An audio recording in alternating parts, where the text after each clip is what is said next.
I there are two categories of change. I think part is your your personal life, and then also your work life.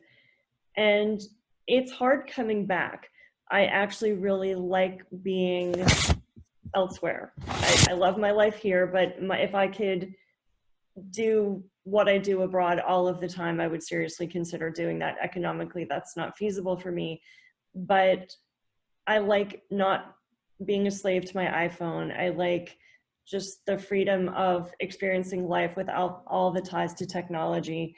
And it's really refreshing. I love that. And then when I come home, I'm very intolerant of first world problems. Someone complains about their Prada shoes or they need a phone charger or something like that. And I just think about the kids we saw, and they were knitting with 10 feet of yarn using two big pens with the ink part pulled out.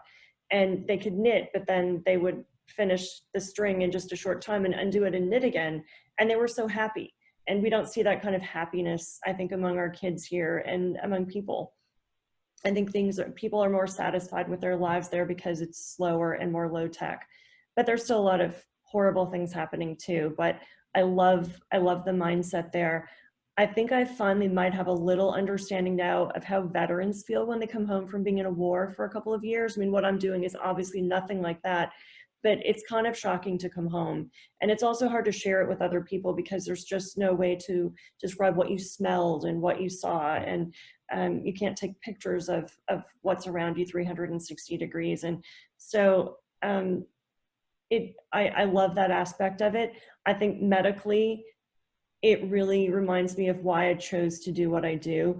So much of what I do in the US medically has to do with business and money and organizations, and medicine's a business, and we think about efficiencies and things like that. And I feel like it boils medicine down to the essence of why I went into it. It's helping people, making do in the environment that you're in, being creative with what you have, and figuring out what's wrong with people and how to make them better in the world that they live in. And I find that actually so much more rewarding than all of the distractors from that I have to deal with in the medical world here. There's kind of two broad strokes of things that I think I've brought back, and the categories are number one, awareness, and number two, open-mindedness. And so what I mean by that with awareness is, thinking about the reason why we're doing what we're doing every day. There's so much information coming at you as a medical student or as a resident, and you're learning like lists of differential diagnoses and what is the workup for this and what is the management for that. And a lot of times these lists are just in your head, like, okay, get this MRI and the CT and like this slew of labs, and you don't really think about like how lucky you are that you can order those things, or what is the specific thing that you're looking for in ordering those things. And I think that's something that I kind of try to be more aware of. Why am I ordering these labs? Do I really need to order these labs? We're lucky that we can order these labs. How much do they cost? And kind of just putting all of that together is something that I think I've changed over the last couple of years.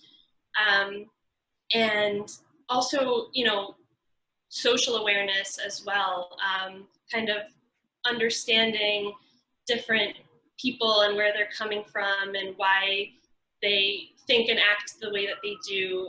We see all sorts of different patients from, different types of backgrounds and ethnicities and different parts of the world. And I think it's important to try to understand their perspective, where they're coming from, so that you can connect with them a little bit more, and be a better doctor to them.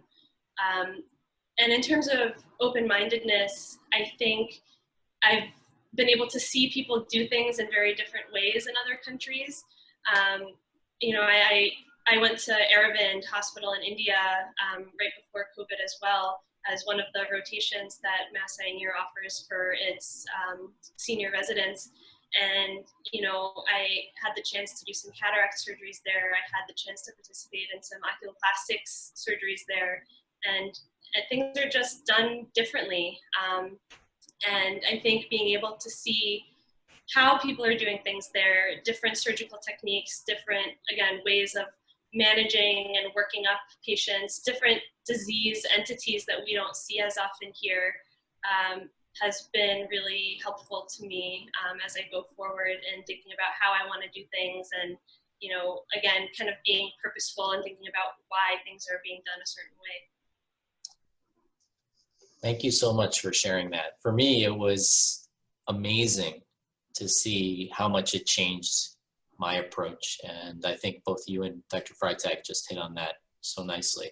We think that we are going to help, but actually it's such a two-way street. And so many people that we interact with actually help us be better. And so it's a wonderful privilege for us to be involved.